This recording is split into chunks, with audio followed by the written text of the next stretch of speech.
Mastermind Show. Welcome everyone to a new episode of the Affiliate Mastermind Show. Today we have Josh Littler joining us for this call. He is the founder and CEO of the affiliate network called Digital Mojito. I'm super excited to have you here, Josh. Welcome to the show. Thank you so much. Thank you. How are you? Good. We just met last week once again at an affiliate marketing conference, and it was so nice meeting you again. You and your wife Sonia. Yeah. Cheers to Sonia here. Yeah, she sat on the other side of the screen, so Oh, nice. she's not listening right now, but she's just there. So all right, awesome. yeah. Cool. Yeah, and we talked a lot about black hat, white hat campaigns, and I felt like we have a very similar opinion and worldview on this. And I'm very much looking forward to speaking with you about differences and your point of views of that. And Cool. yeah, so welcome to the show again, once more. Thank you so much. Thank you. It's good to be here. Yeah. And for those who don't know, maybe, can you introduce yourself? What do you do? Where did you come from? Absolutely. Yeah. So I've been, everybody knows my name already, but I've been in the industry for about 15 years now, or just over 15 years, which you can tell because I used to have hair. Now I no longer have hair. And yeah, I started off actually working for a lead generation company in Spain. I was a UK country manager there, just managing the sweepstakes, co-sponsors, co-reg, just collecting data, email marketing, for data for telemarketing, all sorts. So it was quite exciting. I was exposed to a lot of channels. I kind of learned how you should treat users, especially with campaigns. And my kind of mind started clicking at that point. It was my first ever job in the digital marketing space. But I already kind of had a direction that this is what I wanted to do, is what I wanted to spend time on and turn it into a profession. Previously to that, my profession had nothing to do with that. I was in performing arts, so I was like an actor, singer, dancer. It's like completely unrelated. What was that with dancers? Yeah, it's just performing arts. So I was like a singer, dancing, acting. So I was on stage. I was like, that's cool. I didn't know that. Yeah, it's something I don't tell many people. But yeah, I'm a trained entertainer, if you put it that way. Very interesting. So I kind of ended up in the industry just out of pure coincidence. I just looked for a job. I was out of money, and I was like, "Hey, let's search the job sites." And I found a job close by. They were looking for somebody who spoke English. So in Spain, if you speak English, it's very easy to get a job. So, or at least 15 years ago. So I applied, got the job straight away. Really, really loved it. And I was there for about 5 years. Then I had an offer from a client, like, hey, we want to bring you on board to do what you're doing, but for us. So to set up the whole lead generation side of their business. They were typically an offline business, so they were doing telemarketing.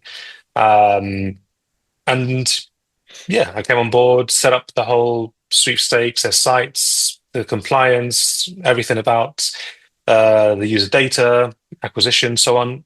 And I was there for about a year, moved on. But at that point, I already kind of got the idea of what it was like to start a business from scratch, manage a business day to day. I had employees, I had a team. Oh, nice. And it was an exciting project. It really taught me what it was like to run a business. But fortunately, I was running a business with somebody else's money. So it was kind of, it's one of those. One thing led to another. And then I ended up in an affiliate network in London. And I was there for about 18 months as well. And it just got to a point where I was traveling 3 hours a day by train. I was very, very stressed. And this is a completely true story. I went to a doctor because my nose was bleeding every day. Oh, wow. I was very, very nervous. I wasn't sleeping. I was just working 24/7 for somebody else. And the doctor was like, hey, what's the worst that can happen if you underperform? I was like, well, I will lose my job. And he's like, well, actually, that's not the worst that can happen to you. The worst that can happen to you is that you have a heart attack and you die. So, take it slowly.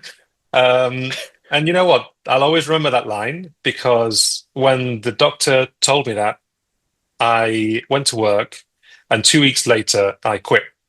I quit that job. I was like, I've had enough. I want to be able to manage my time. I want to be able to make my own decisions. And that's how Digital Mojito was born. So that's been 10 years now. Digital Mojito was born out of a situation where I found there was a gap in the industry, things that weren't happening for advertisers. And yeah, that's in a nutshell. Digital Mojito was set up with the aim of being a fully transparent and white hat affiliate network. By transparency, I mean where we share everything with the advertiser in terms of who our affiliates are, the affiliate names, the previews, everything. We share it with the advertiser. They have full control, full creative control, full compliance control, and we just kind of manage the relationship and organize everything. So that's actually helped us a lot. That setup is not conventional.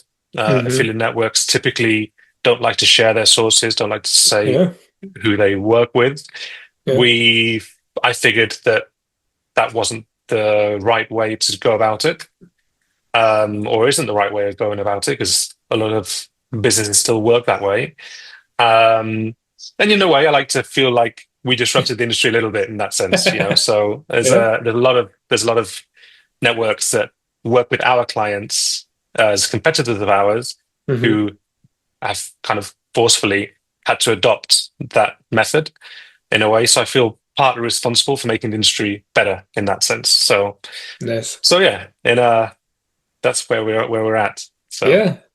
Excellent. So I feel like maybe there's also still this creator part in you that wanted to do things differently, like some artist in you that said the way it has been like all the time, it has to change, or something like that, like a rebel artist somewhere. Yeah, pretty much. And I would agree, and I see that even when I do consulting for people, the biggest obstacle they have is oftentimes they don't really understand how it works. And I feel that this transparency that you offer helps a lot with understanding, probably. And what I learned, and maybe you can share your view as well, when people understand how it works and what's behind it, then they are still happy to stay with you, because they trust you automatically even more to handle that. Yeah.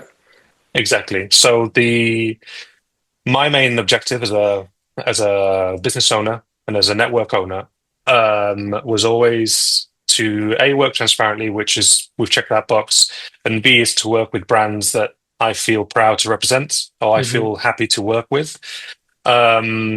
So, you know, over the last 10 years, we've had the opportunity of working with, and we still work with, huge brands like Maserati, like we mentioned, Samsung, North Face, Philips, British Gas. All of these brands, fortunately, I like to say, because they're so big, they do require that level of compliance and transparency. So if you as a supplier for their business, you give them that information you need with no strings attached, then there is always that trust is established right from day one. So when it comes to discussing conversions, how your leads are performing, they can say, okay, affiliate named X, they're doing really well. Affiliate named Z, actually, we need to slow them down a bit because it's not converting well. So you can have these fully open conversations without hiding behind sub IDs or source IDs. And the particular thing as well that I think is pretty unique is that if we work with a sub network ourselves as a supplier, we also enforce that transparency. So we ask them to please provide that transparency, and if they don't, there is literally no opportunity for us to work together. So we're very, very, very strict, but because we work with very, very big clients who require that information. So yeah. That's also very interesting, because affiliates, usually when we get in or we use spy tools, then sometimes it's easy to spot very shady advertisements, like especially now with AI, like Hmm. deep fakes of some celebrity who Yeah. says something which he didn't. It was a deep fake AI version of that person promoting, for example, of a random offer. Yeah. So that's a black hat side. But actually, if you would have to submit that first, then you would get rejected. And Exactly. I think, and usually those campaigns tend to last much shorter Hmm. time, like because eventually uh, platforms catch up and whatever, or refunds pop in and chargebacks because Exactly. the customer will realize actually it was not Will Smith promoting this weight loss product, or Yeah. yeah. So if I would promote, for example, like you mentioned Maserati, I imagine if I would submit a deepfake black hat advertisement, they would reject it. Yeah.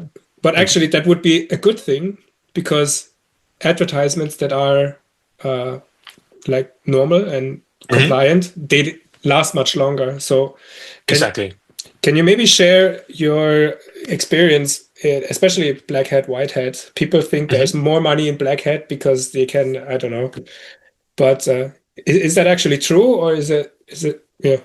Um, Realistically speaking, probably yes, there is more money in Black Hat. But the other side of the coin is that it's not sustainable.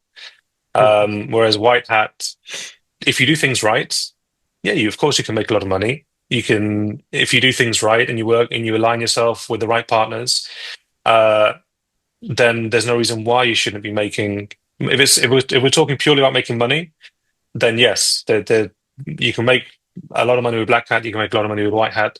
It's just your mindset and the way you want to work as an individual and what kind of in that case helps you sleep at night. Mhm. Um, from my point of view, I want to be able to be proud to when I speak to somebody about what I do to say, hey, I'm working with this brand and I'm doing this much volume for them, and they're very happy with it. Yeah. Whereas if I'm sending somebody an SMS about fake postage tracker and that you have to update your postage and pay €5 for, Mhm.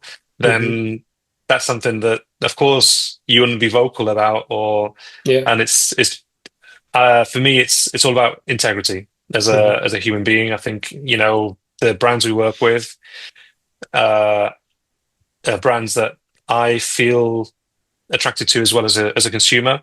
Not that I can own or afford a Maserati right now, but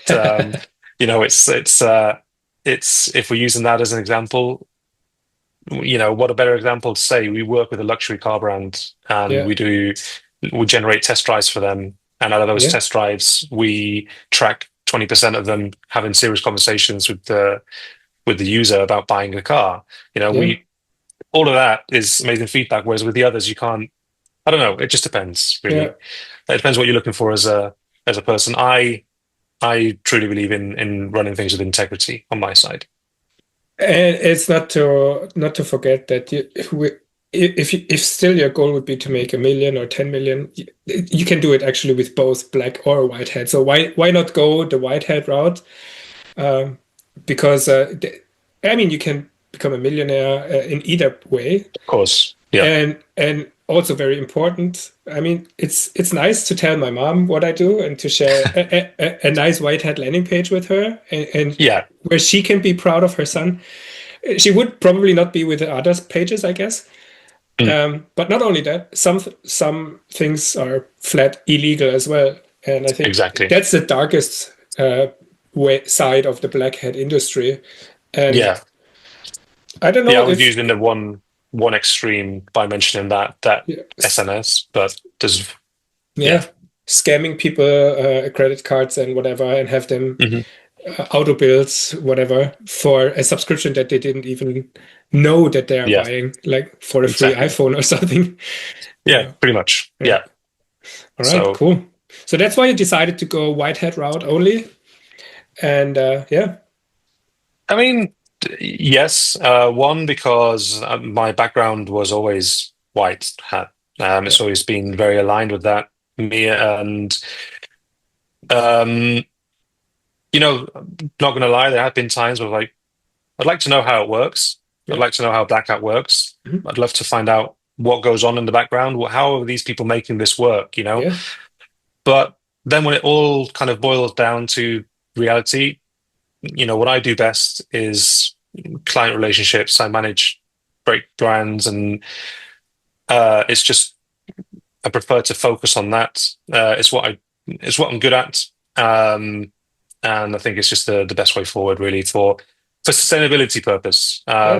I You know, you can agree. make a million in a month of Black Hat, and then you'll never make a million ever again in your life if you get banned or arrested. You know, Yeah. so well, you can make a million a month in lead gen, in white hat lead gen, Yeah. and you can make a million the next month, and the next month, the next month. You know, so Exactly. it's very, very sustainable. I mean, Yeah. and touching on what you said before about the creatives as well. Um, Typically, these brands provide you the creatives already, so Hmm.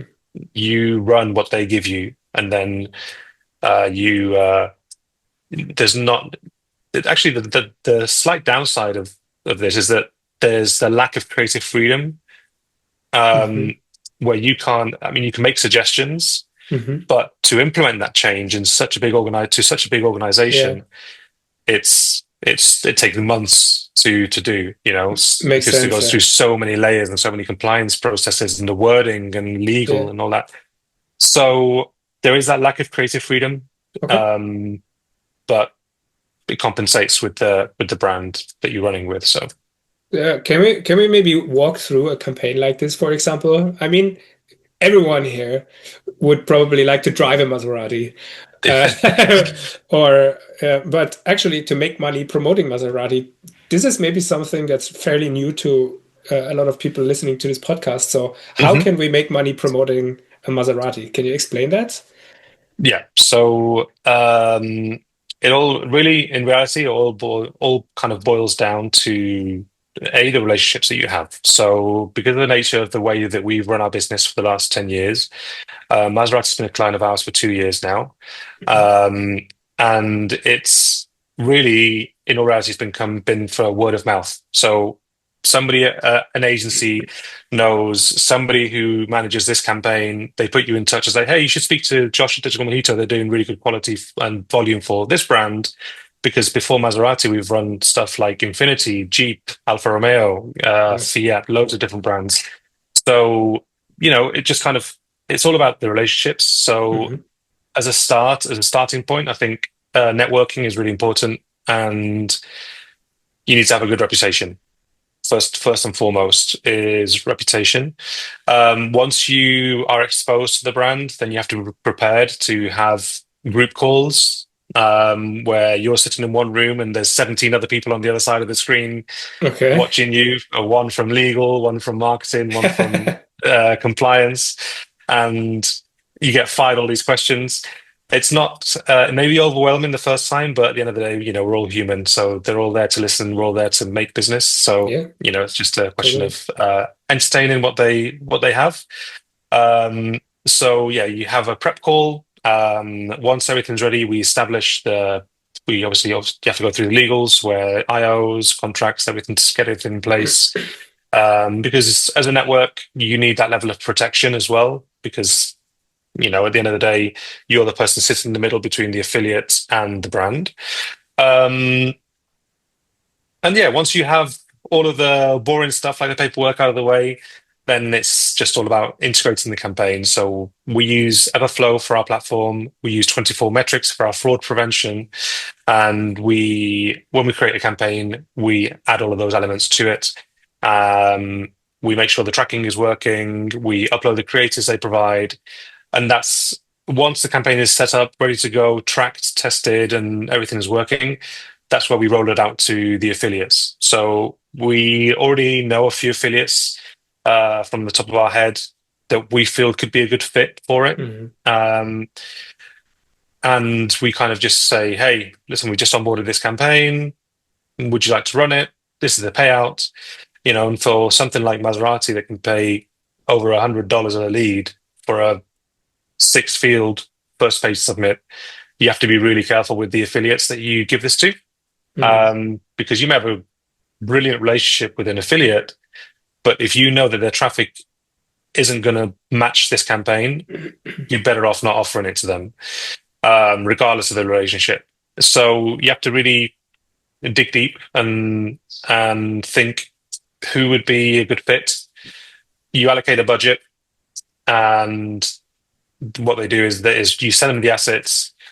They send you a preview, or they send me a preview, like either a visual screenshot if they're running on native or display, or an email. So they forward me the email, where it has, obviously you have to include all of the elements like the header, the footer, the compliance. Once we're happy with it, we send it to the clients. Once the client's happy with it, they send us a response saying, "Hey, it's approved. You can go live." And in some cases, we even have like a shared, like online document, like a Google Drive, like a shared spreadsheet, where we have all of the previews listed with hyperlinks, with the name of the partner, their sub ID, the channel, subject lines, sender lines they're going to be using. Everything regarding the campaign is there for whenever the compliance or their audit team wants to review how the campaign's going. So there's many steps, but once you get the green lights from the brand, I just confirm it with the affiliate, say, okay, start off with 10 leads. 10 leads at $100 is $1,000 test. It's not a bad starting budget. And then as we start working, we start getting feedback from the clients. Say, okay, we can increase this affiliate. We can give them a bit more budget, or we need to switch up the creators for that affiliate because we find the click-through rate is low. So there's a lot of toing and froing. Sure. From a feedback standpoint. So that there's a very open channel of communication in that front. Yeah. And it's just a question of just keep improving the campaign. Every month we get set a fixed volume of leads they want us to deliver. And then it's down to our own discretion to then just distribute that volume throughout the affiliates that are involved with the campaign. Yeah, makes sense. And yeah, the reality about our affiliates is that most of the affiliates we work with, we have to go through a very strict onboarding process as well. Mm-hmm. So affiliates that we very, very rarely close affiliate accounts. Like I think in the last 10 years, we probably have closed maximum 5 or 6 accounts. And that's because something went terribly wrong, which isn't, is maybe they use something as shady. As bad at no, actually not shady, but maybe they edited an email creative without our permission. Okay. And then suddenly the client is in an email list, and they receive that changed email creative, and straight away it could be 11 at night. They'll be on the phone, Josh, what's going on? I've just received an email. So we can't give second chances in that case, because the client won't give them a second chance because they know who they are. So. So it makes a lot of sense, especially for big brands that have like we said before, like these black hat brands, they're not even trying to build a brand. Like once that campaign is over, the brand is over, and then they just build a new one. But when you're Maserati, like or BMW or Porsche or Ferrari, you cannot just throw that away and start a new brand. Exactly. So they are on the radar of every consumer regulatory boards and whatever. Exactly. Like the laws maybe consumer laws in the UK are different than in the States, different than Germany, EU, not EU, whatever. Yeah. So if I would change an email in a way that I wouldn't even know is breaking the law, for example, like for claiming false advertisements. Yes. Like could simply be framing the headline differently, but all of a sudden it might trigger some compliance issue because it makes everyone believe they can have a test drive for free, for example. Yeah. But actually it's not for free. They have to make whatever deposit, or they have to qualify first. So that would could already be like false advertisements, and they will get the lawsuit or the complaint, and totally understand it. Cool. Yeah, there's a very fine line with on a compliance level. So if you're given a headline to use, it's because 20 people have reviewed that headline to make sure it aligns with advertising standards. So if you change one letter or you add a comma, you can give it a whole different context and a whole different spin where you think Correct. it'll convert better Yeah. as an affiliate. But if you, my suggestion, and there's always my suggestion to affiliates, is like if you have an idea and you want to Hmm. put something forward and you're doing, but you've shown that you can promote the campaign well, you're Yeah. generating good volume, and you're adding value to the brand. If you think that you can improve it, make the suggestion, send me the feedback. I'll forward that to the brand. Yeah. We'll have that over conversation, and there are times where we even involve the affiliate in the conversation with the brand, where Cool. they can communicate and exchange ideas. Um, and we that way we ensure that the feedback that the affiliate has is taken on board. It's not just going into an empty bucket in with it because we're the middlemen. Yeah. So there's maybe a loss of language somewhere. So the Hmm. affiliate can transmit that message straight through directly. And the brand can say, well, actually, if you do this, it could open up this whole box of problems for us. Or actually, if you do Yeah. that, it could be really good. So let me Yeah. approve this. Hmm. Um, so it's that feedback loop is very, very important. It Yeah. doesn't happen often, that's true. But when it does, it's we do obviously allow that, give that Yeah. opportunity. So Uh, And especially with lead generation, I'm sure that's with automotive campaigns very similar. mhm, But affiliates, especially when they're new to lead generation and they're like, what? I only have to get people to fill out this form and then I will get paid $100 or euros. yeah, That's the easiest. Okay, like having people sign up to a form is actually the easiest thing ever. Like getting someone to pull out their credit card and buy something oh yeah, is much more difficult. exactly, But when you have a lead generation campaign, the quality of the lead is the most important KPI, I guess. Because if I would tell everyone, I don't know, go to London and drive a Maserati for free, yeah, sure, everybody would sign up for that. exactly, But the quality would be bad. The campaign will be paused, or at least me as an affiliate would be paused. So having a good quality in that lead campaign is yeah. probably super important. And It's probably the most important exactly. because it's what guarantees the sustainability of the campaign and the continuity of the campaign on a monthly basis. So So yeah. So yeah, what would you say makes a great affiliate for you? And yeah, do they have specific skills or mindset or whatever? there's um, there's a specific profile of affiliate that we normally look for. Um, and we normally get. I'll give you the kind of the blueprint of affiliate that we typically like to accept. So an affiliate that does well with our type of campaigns in general are affiliates who own their own data, email data, or manage Hmm. email data themselves, Hmm. who have their own site, have their own traffic, or buy their own traffic internally um, for other similar brands or within the white hat ecosystem or space. So, for example, a media buyer who runs Forex campaigns, yeah, they do an amazing job at Forex, but they may not necessarily do well with Maserati test drives, just for the lack of an example. Sure. So, um, if your whole business and your revenue comes from those type of campaigns, then it's likely that even though you look like a good fit, you probably won't be onboarded onto the network. So Wow. you have to come from a similar sort of industry, similar sort of space. You have to have a bit of experience in the campaigns, similar campaigns that we work with. Um, then that when it's a network, when it's a sub network, and we do work with sub networks, that's where we have to dial it up a little bit because, of course, we need to enforce the transparency. So because we enforce transparency, a lot of networks are not happy with telling us who the affiliates are. Mhm. Um, and I think we do lose opportunities. Realistically speaking, I think we do miss out on opportunities with networks. Um, but there's that level of transparency that's the fundamental part of what we do that's absolutely necessary in everything that we do.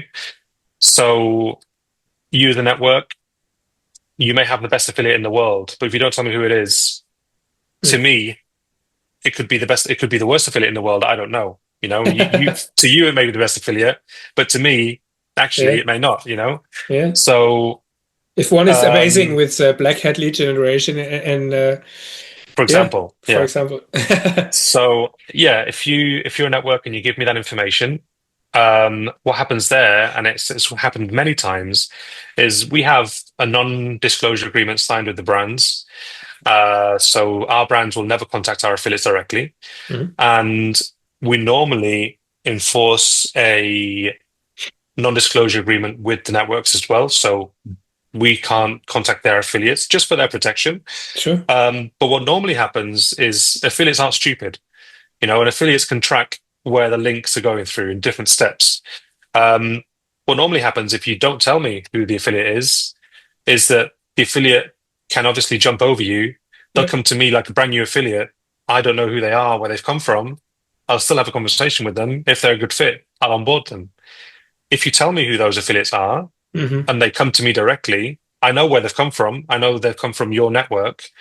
So I'll say, hey, just want to let you know, heads up, your affiliate that's running this campaign, this affiliate ID or this name, they've reached out to us to work with us directly. I just wanted to let you know. And the brand will do the same thing to us. So if the affiliate goes directly to the brand, they will tell us that an affiliate has been in touch with them directly. So we do kind of like to give that level of security that if you disclose that information to us, your relationship is going to be protected at all costs. Because we think it's very fair. If we ask you to tell us who you work with, um, we have to do our part and be honest about, if your affiliate contacts us, then we have to tell you. Yeah. So I think we run a very fair business, I think, and that's how it normally works for us. But yeah, just going back to obviously the initial question of what makes a good affiliate as well, because I went off course there. That's fine.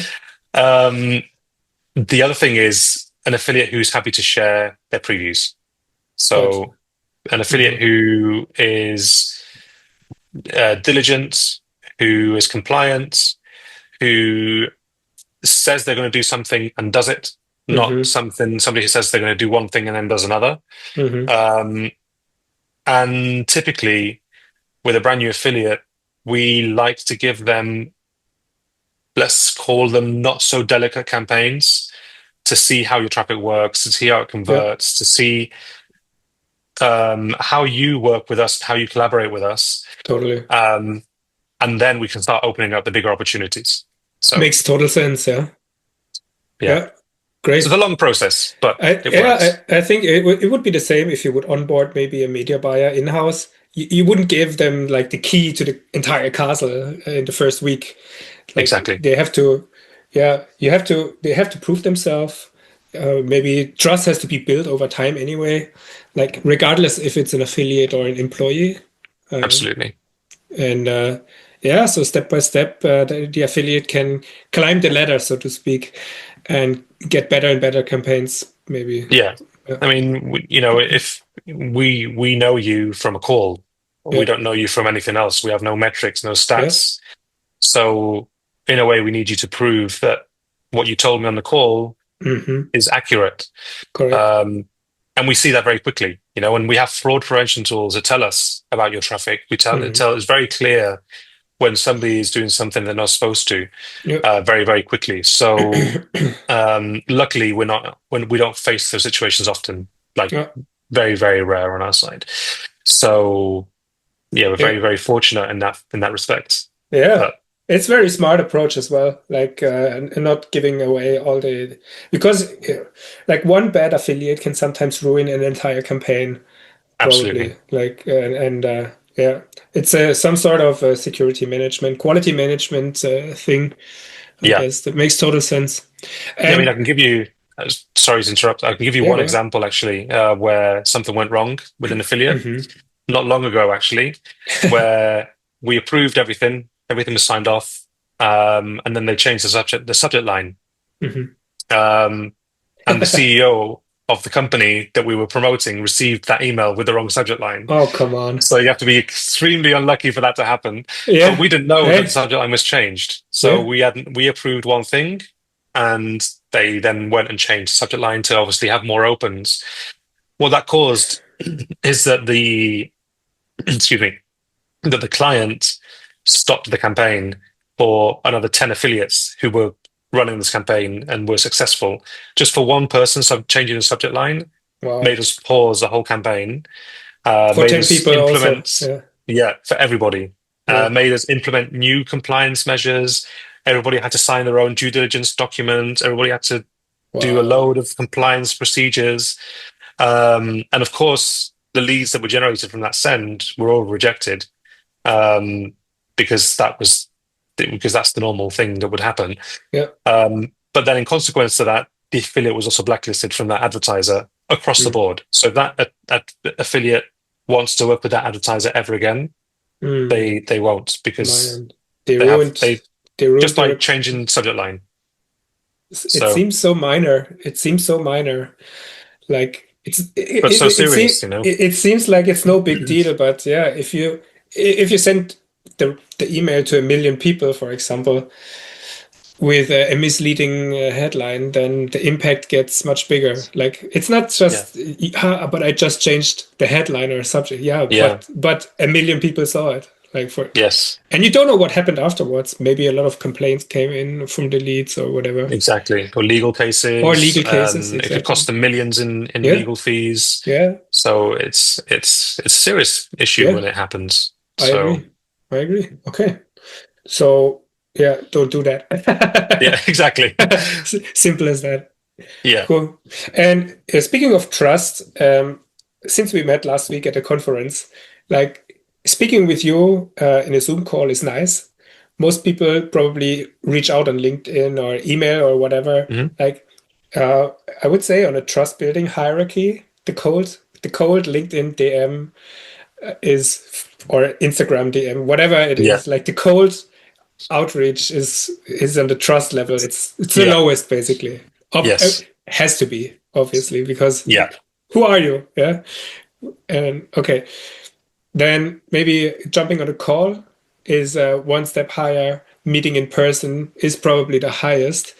Hmm. Um, do you find your best affiliates also on conferences or where trust, like shaking hands, meeting in person, maybe having a coffee or a beer later at the bar Yeah. or dinner somewhere. It's so massive, and trust building is so much faster if you can Hmm. interact in person with someone, especially Yeah. in our online business. Even now with AI, like I don't even know if you're an AI avatar or a real person. Yeah. Exactly. Maybe not now, but who Yeah. knows? Maybe in a few years. Yeah. You know? So yeah, how do you feel about that? Um, I think it makes a big difference to Hmm. interact in person, or at least verbally. So Hmm. as you said, on a phone call, the initial touch point on a phone call, people don't like to have phone calls. Hmm.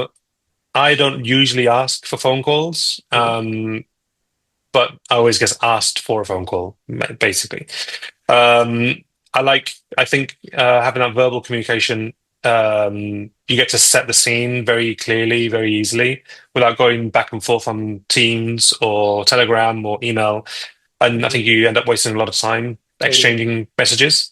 Yeah. Um, but of course, if you can then, meet in person, Hmm. and the way we do it is, of course, attending events, as same as you do, Hmm. it makes the world of difference, Hmm. because you can have we have very open conversations with the affiliates as well, so if you're a new affiliate and you want to come on board with us, we'll tell you exactly what we need from you as a partner, because we want that long sustainable relationship. Because how I kind of see it in a way is that the minute you sign up to our network, we're already in partnership, because Hmm. you've agreed to my terms, you've agreed to my conditions. Hmm. We've already kind of signed that marriage certificate. It's just a question of like working together then to make sure we don't Yeah. divorce. Correct. To put it in in simple words. So um, I think that meeting in person is very, very important. I think it's fundamental to establishing the relationship. Mm-hmm. I think it elevates the relationship a lot by meeting in person, Mm-hmm. because you get to know the quirks, what makes that person tick. Do they Yeah. like their coffee with milk? Do they like their coffee without? Little things about that person that you learn, and you can only see when you meet them in person. So Yeah, and it's little also the things that, humor. yeah, exactly. Like sarcasm is really hard to read. Like Yes, if exactly. the emojis help a lot, obviously, Exactly. Yeah, but if you met that person and he's like this sarcastic, yeah, humorous guy, then all the messages that he wrote before like suddenly make so much more sense exactly. because now you Yeah, can hear that person how he would say this maybe. Or, yeah, yeah. great. So that makes it a big. I think that a lot gets lost in translation with Hmm. text. Yeah, The tone is definitely lost for sure. yeah, So yeah, yeah. I think it's super important to meet in person. So Awesome. whatever events you can go to, even if they're paid or free, is Yeah. make the most of them for sure. Cool. And they are fun. They are so much fun. Yeah, Like even yeah, the content is also great most of the time. But yeah, speaking with yeah, people like where you just bump into each other and yeah, yeah, small talk a bit. And with some people you hit it off right away. With some yeah, people not, and that's totally fine. So yeah, yeah, that's how you build a relationship basically, and how you enter the market yeah. really. Exactly. I Yeah, would and the say. other thing is that it's I would say a little bit strange in the industry. Our best friends in the industry are our biggest competitors. You Hmm. know, That's so interesting. they're networks that run the same campaign as we do. There's some obviously that we have exclusive, some that they have exclusive, but we have this back and forth. We have a lot of stuff in common. And yeah, we meet at conferences, and we sometimes speak about our experiences with affiliates, for Hmm. example, or we speak with our experiences about advertisers. Sometimes advertisers, as big as they may be, maybe they're not that great to work with. Hmm. So if somebody has a negative experience with an advertiser, they say, "Oh, by the Yeah, way, if I were you, I would avoid working with X company because of these reasons, yeah, because it makes it very hard to run something." So yeah, it's really strange. We Sonia and I were speaking about it the other day, and yeah. we realized that actually our biggest competitors are actually our best friends. That's so funny. So Yeah. it's really strange, but Yeah. it works. It's a good formula. So It makes total sense because us affiliates have same. Basically, most of my friends are affiliates as well, and yeah, obviously, I run the affiliate mastermind. So we are a mastermind full of affiliates. yeah, Technically, we are all competitors, but I mean, Anna from MaxWeb put it in a way that she said um, there's abundance. There's so much traffic and commissions and business exactly. for every one of us. Like there's no way in the world Yeah, that me myself would be the number one affiliate getting all the commissions of all the exactly. like it's just impossible. Like I Yeah, mean maybe someone and some AI will maybe prove me wrong there, but yeah, like we had for example 5 friends in the masterminds where in my affiliate business before we were technically doing the exact same, running the same vertical on the same traffic source, promoting the same campaigns from the same networks. It was mhm, 5 times the same business, and in this case since we were all building our own email lists, like yeah, we were competitors, but only on one side of the business because everyone had their own email lists, where yes, exactly. and like you have you have your list of publishers, you still can compete, but there's Yeah, still enough for everyone. And yeah, yeah. I agree. I think that if a company has a problem with you as a competitor and has an issue with you maybe stealing their clients or stealing their affiliates, I think it's something you have to look and resolve internally, because the industry is so big, yeah, and there's really no space for aggressive competitiveness, because yeah. we're not going to be Actually, stealing each other's clients. yeah, and actually, I find this industry the fairly small, but Yeah, I mean, we are advertising to the entire world, depending on campaigns and offers. So exactly. if you are a bad actor, like a bad network or a bad affiliate, the word travels fast, and you may not get Of burned on course. one network only, because network own, like if I would be burned on your network, you would tell your friends as well, like don't work with Yeah, him. Like it's likely. you can be blacklisted on multiple networks without even Mm, knowing it, simply because the industry is so small and people yeah, talk with each others. exactly. And I mean, sometimes we even share our own network blacklist with Yeah, the brands and say, these are the brands, these are the affiliates we don't work with. that's And they crazy, man. actually, we then see like an email go around Yeah. like 3 or 4 days later Oh of man. the other networks who have the campaign and say, don't work with these brands. It's the list that Yeah. we sent the brand, you know? So it's really strange, but yeah. I'm getting a new trauma now. No, Yeah, but just kidding. But it's good to know. Yeah, people speak. People affiliates also speak about very much. Yeah. networks. Like if a network continuously misses a payment or whatever, Mhm. or yeah, then obviously everyone shares. And I think Exactly. this friendly competition is also what makes everyone better. Like Mhm. like if I share information with you, you share information with me, if we would be competitors now, but based on everything we share, like Yeah. we can grow together as well. Like yeah, Exactly. I Yeah, like that a lot. I think it makes the world of a difference if you Yeah, can share your experience with a third party, yeah, because then maybe they can adopt that experience and implement it on their side, you know? yeah, totally. So if you do it with a good intention, then yeah. Yeah. So where do you see our industry heading in the next few years? Maybe especially with AI and compliance, competition. Yeah. Where do you see us heading? So from a compliance standpoint, Mhm. check, we have that very well under control. It's getting I think, tougher also in the yeah. future. Yeah. I think we work with, I think we already are at that point where we have to go through a very, very strict compliance Hmm. process to Hmm. work with brands. So from a compliance standpoint, if it gets more compliant than this, it's going to become, it's going to become unsustainable to run the brands, Got because it. it's just going to make it impossible to work and to promote these products with these heavy restrictions in place. Um, it very well may continue to be more strict on a compliance aspect.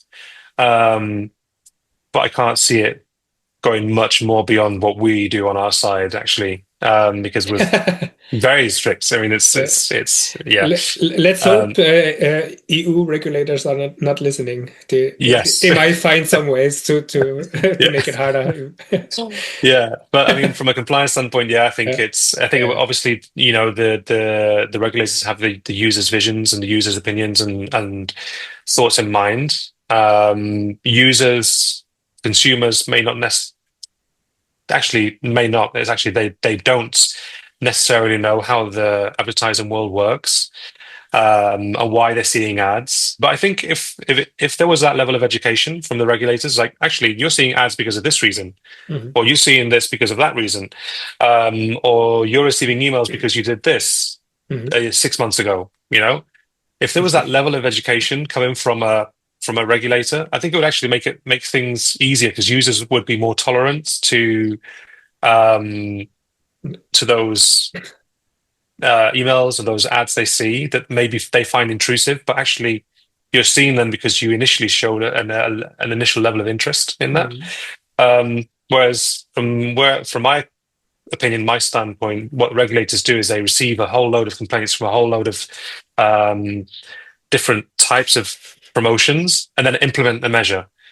But there's nothing, you know, there's no explanation that goes beyond that. And I think that's from my personal opinion. I think if there was an organization, and I think there are, but to the level of a like government level, um, where they educated users about their online choices, their privacy, and things like that, I think it would make a big difference to how users respond and react to ads in general. Mhm. Um, Cool. it may take a negative effect because they're like, oh, that's an ad, I'm not going to interact with that. Yeah. Or it may take a positive effect. It's like, okay, well, they know that I like cameras and Mhm. I'm looking for a camera. Well, yeah, I may as well buy a camera. I understand Yeah. why I'm being shown this camera, you know? Yeah. So I I'm think that sure makes a difference. if I log into my Facebook account later and I see a camera ad, then we'll know why. And, yeah, exactly. Yeah. Yeah. Okay, Um, great. Great. then, yeah, from an AI standpoint, AI represents a Mm. big percentage of at least my day to day. Hmm. It saves me countless hours of my work. Whether I think it's going to replace me or not, I don't. I think it's not so much that case or immediately, because the AIs don't have the relationships that we have. Um, for a start, so the fundamental part of like our business is the relationships, Hmm. the trust that we have given as humans. So even though AI will make our job easier and will implement new technologies to make things better, to serve ads in a more efficient way, to deliver ads to inboxes in a much better way, um, and to obviously to save time on reporting and things like that. I think there's a long way to go before AI can replace a human. Hmm. Um, but if if you're a human, you're concerned about AI taking your job. I don't think that's the case. I think it's more of a case of a human who knows how to use AI will take your job. Yeah, yeah. So I think that's more of the scenario as it is Yeah. now. Yeah, So maybe it was similar when the computer first came out. Like, obviously, yeah, the computer itself took a lot of jobs away yeah, because a computer can calculate much faster than a person, for example. But yeah, still, you and I are operating a computer right now. So, like, human yeah. involvement is fine. And with a business owner, you own the business anyway. Like, you Hmm. own the business that employs the AI or deploys it, Yes, basically. So, yeah. Um, that's really cool. Like AI is everywhere now. it is. Yeah, It's cool. I It's think we just need to embrace it. very exciting and moving so fast. Like whatever AI was last year, it's like if you look at it now, it's like Yeah, I don't even know why we were so excited last year. yeah, exactly. Because today Yeah. everything ultra realistic and whatever. Yeah. Yeah, Yeah, super cool. I've fully embraced AI. I'm a very big supporter of AI. Yeah, I'm always learning about new ways to use AI and how I can adapt them to my business and my day to day. yeah, And there's loads of things you can do. We just have to, as I said, I think you just have to kind of learn it, embrace it, be patient, and totally. understand it. Hmm. I think that's very important. Yeah. Awesome, Josh. Thank you so much for all the insights and information. It's That's a so pleasure. interesting, and I love speaking with you about all that anyway. So I think I could talk easily an hour more with you. Yeah, it could go on forever. Yeah. So for people who find this interesting and who would like to, maybe they have experience on one side or the other in affiliate marketing, lead generation, and they want to work with you, is there a way to reach out to you, to contact you, to meet you, maybe even? So, I mean, we're to meet us is already obviously the best way to do that. To meet us in person. Hmm. The next event will be is Affiliate World Europe in Budapest in Hmm. September. Nice. So we're going to be there. We're going to be sponsoring the ClickBid as well Oh, in nice. Budapest as well. So if you're going to ClickBid, let me know, and Oh, yeah. I'll sort you a ticket. Yeah. Um, Are yeah, you, but it's not going to be a boat like in Barcelona, is it? I think it's on a boat, but I don't think the boat Oh, moves. oh, I think okay. it's one of Yeah. those like a static like restaurant. That's what it was last year. Yeah. I think it'll be the same this year. I'm not sure. Super cool. So yeah, you can meet us at events. We're always publishing the events on LinkedIn. So if you follow Digital Mojito on LinkedIn, Hmm. then great. You'll find out all about us there. You can go to our website, digitalmojito.com, or you can just reach out to me directly, Yeah. Josh at digitalmojito.com, and then I happy to help. might put the links under this video as well, so Yeah, to make it even easier. awesome. Nice. I Cool. appreciate that. Yeah. And just a final few words. What's the person who you would be happy to meet with, and who can who not, basically? Okay. Like it, just to Yeah. get the avatar right. Like not everyone who's listening maybe is the right fit. But when they reach out, what is it that you're looking for? So if you're an affiliate, you have your own traffic. You've run white hat brands, be it in fashion, technology, Hmm. e-commerce, automotive, whatever regulated industry. where there's a brand behind the ad, we would welcome you with open arms, pretty much, because if you have experience working with branded campaigns, then you will do really well with our campaigns. In general, we're always rolling out new offers, new campaigns every single month. We have different budgets. A lot of campaigns are seasonal as well. So you have opportunities in winter, you have opportunities in summer. So it really depends. But if you're an affiliate and you have your own traffic and you know how to deliver on those types of campaigns, then you're welcome to reach out and see what we can do together for sure. So fantastic. Pretty much. Yeah. All right. So that's a wrap. Thank you very much for being on the show, Josh. And awesome. Thank you so much. Looking forward to seeing you very soon again.